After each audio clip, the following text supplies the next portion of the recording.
They say every family has its secrets, but some are buried deeper than others. Behind smiling photographs and holiday dinners, some homes conceal horrifying truths no one ever meant to uncover. In tonight's episode, you'll hear 3 true stories of ordinary people who stumbled upon dark, unsettling family secrets completely by accident. Secrets that should have stayed hidden. Lock your doors, check your attic, and whatever you do, don't look too closely at that old family photo. Story 1. The locked trunk in Grandpa's attic. When my grandfather passed away, it fell on me and my mom to clean out his old house in rural Pennsylvania. It had been his home for over 60 years, a large 2-story farmhouse with creaky floorboards, faded wallpaper, and the scent of tobacco and old wood soaked into the walls. We'd expected dust, forgotten knickknacks, maybe even some photo albums that would make us smile. We didn't expect to find a locked trunk in the attic. The attic had always been off limits when I was a kid. Grandpa used to snap, ain't nothing up there but spiders and rot whenever I asked. So naturally, that became the one place I wanted to explore. But he was firm, dead serious. I remember once, when I was about 10, I tried sneaking up there, and he caught me halfway up the ladder. I'd never seen that look on his face before. Panic, maybe even fear. Not anger. That memory had always stayed with me. So, fast forward to the cleanup. Mom stayed downstairs, sorting through kitchen drawers and bedroom closets. I took the attic. The hatch groaned as I pulled it open, and a damp, musty odor hit me like a wave. I climbed the ladder, flashlight in hand, and found myself surrounded by cobwebs and decades of dust. There were boxes of Christmas decorations, old furniture covered with sheets, and then, against the far wall, the trunk. It was big, made of dark wood, reinforced with iron bands, and it had a heavy, rusted padlock. I called Mom up, and when she saw it, her expression changed. "I've never seen that before," she said. "I didn't even know he kept anything up here." We tried finding a key, searching drawers and toolboxes for hours. Nothing. Finally, I took a crowbar and with some effort cracked the lock open. The moment it popped, I felt something strange. Not cold exactly, but the air got heavy, like the attic was suddenly watching me. Inside the trunk were several objects. The first was a leather-bound book, brittle with age. The second was a bundle of old photographs, tied with a yellow ribbon. The third, a porcelain doll with cracked cheeks and eyes that looked disturbingly real. And beneath it all, wrapped in cloth, was what looked like a small human jawbone.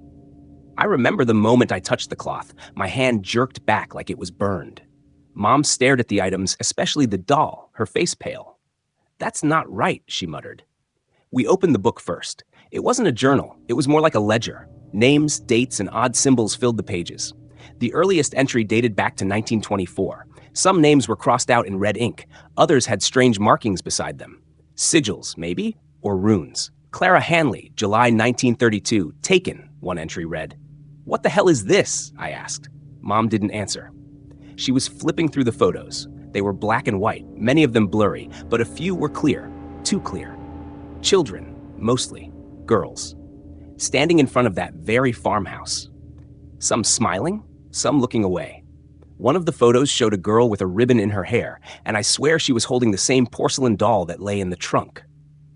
"Who are these kids?" I asked. "Why did Grandpa have these?" Mom sat down, visibly shaken. "I don't know. I never saw any of this before, but that," she pointed to the doll, "that used to be in the house when I was little. I always thought it belonged to his sister." "Grandpa had a sister?" She hesitated. "Yes, but she disappeared when she was 6. That's what I was told.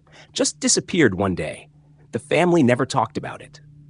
We took the trunk downstairs and spent the rest of the day poring through everything. The photos were worse than we realized.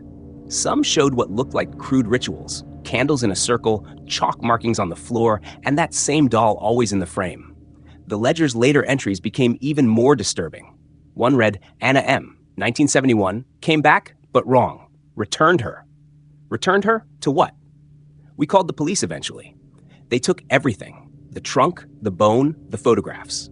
An investigation was opened. Forensic teams confirmed the jawbone belonged to a child, likely female, approximately aged 6 to 8. That triggered a whole new wave of horror. Unsolved missing children's cases in the area were reopened, some dating back to the 1930s. Grandpa's name popped up again and again, always living nearby, always just outside suspicion. But the worst part came a week later, when I had a dream. In it, I was back in the attic, the trunk open before me, but the doll was gone. I heard footsteps behind me, and when I turned, there was a girl, pale, with long black hair and a torn dress, holding the doll. "He let them take us," she whispered. "He fed us to them." I woke up screaming. I haven't gone back to the farmhouse since. Neither has my mom. The house is locked, pending further investigation. We don't even want to sell it. Just leave it. Let it rot. The authorities never officially named my grandfather a suspect. Too little evidence, too long ago. But I know what I saw, what we found. And I know what that girl in my dream said. The thing that still haunts me is what the last page of the ledger said, scribbled in shaking handwriting.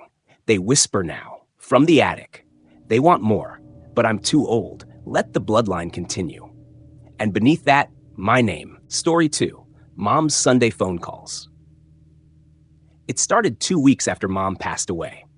Every Sunday, without fail, she'd call me at exactly 10 a.m. No matter where I was or what I was doing, my phone would ring, and I'd hear her voice, chipper, slightly out of breath from rushing to get to the phone after her morning walk. "Hey, sweetheart, just checking in." That ritual had gone on for years. Even after her diagnosis, after the chemo started, even when her voice became frail and her memory would stutter, she never missed a Sunday call. So when she died, the silence that followed the first Sunday morning felt unbearable. I sat there at 10 a.m., staring at my phone, willing it to ring. Of course, it didn't, not until the following week. At exactly 10 a.m., my phone lit up. Incoming call. Mom. I froze. I wasn't asleep. I wasn't dreaming. It was happening. My thumb hovered over the screen before finally answering, half expecting static or some cruel prank. But there it was. Her voice. "Hey, sweetheart, just checking in." It sounded normal. Like her. Not distorted, not robotic. Just Mom. She even asked about work, about my neighbor's barking dog, and reminded me to check the oil in my car, something she'd always nagged about. When I stammered, asking how this was possible, she chuckled lightly. "You sound like you've seen a ghost." I didn't tell anyone at first. I was afraid they'd think I was losing it, or worse, accuse me of faking it. But it kept happening. Every Sunday at 10 a.m. like clockwork. I tried tracing the call. No number, no location. It just showed up as Mom. The fifth call was when things began to shift. "Do you remember that time you snuck out of the house when you were 15? She asked, her tone oddly sharp. "You told me you were staying at Jenna's." I blinked. That wasn't something we'd ever talked about. I'd always assumed I'd gotten away with it. "I saw you walking down Birch Street. You were wearing that denim jacket you loved. You looked so grown up, but you lied." I didn't know what to say. Then her voice changed. It was lower, almost disappointed. "You should have told me the truth. I would have still loved you." The call ended abruptly. I sat there, heart pounding, phone still pressed to my ear. That night, I dreamed of her. But she wasn't the mother I knew. Her skin was too pale, her eyes too wide, and her voice echoed strangely. She sat at the foot of my bed, whispering something I couldn't make out. The following Sunday, I didn't answer the call. I let it ring. But that only seemed to make things worse. At 10:03 a.m., I received a voicemail. "You never used to ignore me," she said flatly. "What changed?" I deleted the message, turned my phone off, and went for a long drive. When I returned hours later, my landline, which I never used, was blinking. Another voicemail. "You can't run from me." That night, I went to my dad's house. We hadn't talked much since Mom's passing, too many memories in the way. I told him about the calls, half expecting him to laugh or dismiss me. But he didn't. He got quiet. Then he said something that chilled me to the bone. "Your mother used to say she'd never really leave, that she'd find a way to keep looking after you. Even after." I asked if she ever mentioned anything specific, like calling me, or some plan she'd made. He shook his head, but his eyes didn't meet mine. "There's something you should see." He led me to the basement and pulled out an old shoebox. Inside were letters, dozens of them, addressed to me, all in her handwriting. "She started writing them when you were 10, he said, for after she was gone." I opened one. It was dated 5 years earlier. It mentioned the denim jacket. Birch Street. Jenna. Everything she'd said on the last call. My hands shook as I flipped through more letters. There were things in there that hadn't happened yet. Warnings, apologies, little mundane things too. about the weather, the flowers in her garden. But the dates, they were all Sundays, and all at 10 a.m. I left Dad's house in a daze. My phone buzzed in my pocket. 9:58 a.m. I drove to the cemetery. At 10 a.m., the call came. I answered. "I see you're visiting," she said almost warmly. "That means a lot to me." I asked her how this was possible, what she was. Silence. Then, "I'm your mother. I always will be. Some promises go deeper than life." I told her I missed her, that I loved her. She was quiet for a moment. Then she said something I'll never forget. "I'm proud of you, but this has to stop." "What do you mean?" "You need to live, sweetheart. Not in the past, not with ghosts." The line clicked. Dead. Since that day, my phone hasn't rung at 10 a.m. Not on Sunday. Not ever. But every once in a while, when I pass by the garden she loved so much, I swear I can hear her humming. Just for a moment. Then it's gone. Story 3. The family portrait that changed. When my dad died, I inherited the house I grew up in. It was a small, aging colonial tucked away in a quiet Vermont town. Nothing special to outsiders, but every creaky floorboard held a memory for me. I hadn't stepped foot inside since my mother passed away 6 years earlier. The house had been sitting empty, dust collecting on everything, like time itself had gone dormant. I came back to sort through the estate, planning to sell the place. The first few days were spent clearing out closets, boxing up books, and donating clothes. It was sad but straightforward, until I walked into the upstairs hallway and saw the family portrait. The portrait had hung there for as long as I could remember. A simple framed photo of the 4 of us. Dad, Mom, me, and my younger sister, Emily. It was taken when I was 8 and she was 5. We were smiling in front of the backyard maple tree in autumn, all dressed in warm sweaters. Only now, Emily wasn't in the picture. I froze.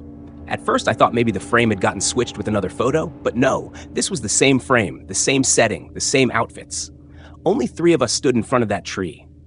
Emily was gone. I rubbed my eyes. Maybe I was just tired. I took the portrait down, checked the back for another photo hidden behind it.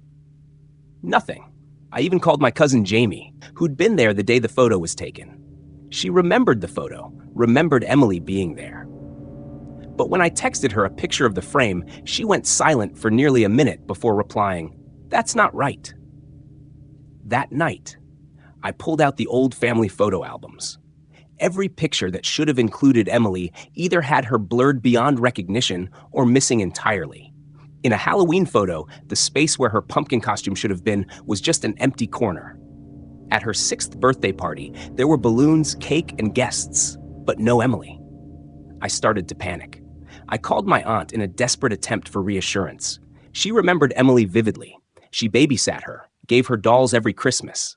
But when I asked her to send me any photos she might have, she texted back, "That's strange. I swear I had some. I'll check again." She never followed up. I started dreaming about Emily. In each dream, she'd be standing in the hallway outside my room, always in her favorite yellow pajamas, always silent. She'd just look at me, eyes pleading, like she was trying to say something, but couldn't. The final straw came 3 nights later. I was watching old home videos on Dad's camcorder tapes. I found one labeled Thanksgiving 1998, the year Emily got sick with a mysterious fever that came and went in a single day. As the footage rolled, I watched us all at the table. Dad carving the turkey, Mom pouring wine, me playing with my mashed potatoes. But the seat between me and Dad, the seat where Emily always sat, was empty. Then something chilling happened. The camera jolted slightly and panned toward the doorway of the dining room, as if someone had taken over filming. Just for a second. And in that second, a shadow flickered across the wall, short, child-sized. A whisper came through the speakers, so faint I had to rewind and listen again, volume turned up. "I'm still here." I dropped the remote. At that point, I couldn't deny it anymore. Something was wrong. Not just with the house or the photos, but with memory itself. It was like the world had decided Emily never existed, piece by piece erasing her presence. But I remembered, and I wasn't letting her disappear. The next day, I went to the town records office, hoping to find Emily's birth certificate. I gave them her name, date of birth, full legal info. The clerk returned 20 minutes later, frowning. "There's no record of an Emily Carter born on that date, or any Carter family listing her as a dependent." I insisted. I gave them school records, her pediatrician's name, anything I could think of. They found nothing. That night, I took the portrait and placed it on the kitchen table. I sat in silence for hours, staring at that fake family, 3 people smiling like nothing was missing. I whispered her name aloud, again and again. Emily, Emily, Emily. Around 2 a.m., the temperature dropped sharply. The lights flickered. And then, I swear this on my life, the portrait changed. Not all at once. Slowly, as though something was re-inking reality. First, a faint shape appeared beside me in the photo. Then the colors sharpened. Her yellow sweater, her crooked little smile, her hand holding mine. Emily was back in the picture. I ran to the hallway, hung the frame back where it belonged. Every time I passed it afterward, I nodded at her, just to let her know I remembered. Just to remind the world not to forget again. But here's the part that still haunts me. A week later, I got a call from Jamie. She said she'd gone through some of her childhood drawings we made together at my house. She found one that chilled her. It was a crayon drawing. Me, her, and a stick figure girl in yellow with a big red X over her face. Scrawled in a child's handwriting at the top were the words, "Don't let her come back." Some families carry secrets like shadows, always present, even in the brightest rooms. Sometimes we stumble upon them by accident, and they change everything we thought we knew. Whether hidden in attics, whispered through phone calls, or staring back at us from old photographs, these dark truths remind us that no one truly knows the people they call family. Check the locks, question the smiles, and never stop looking, because the scariest stories are the ones closest to home.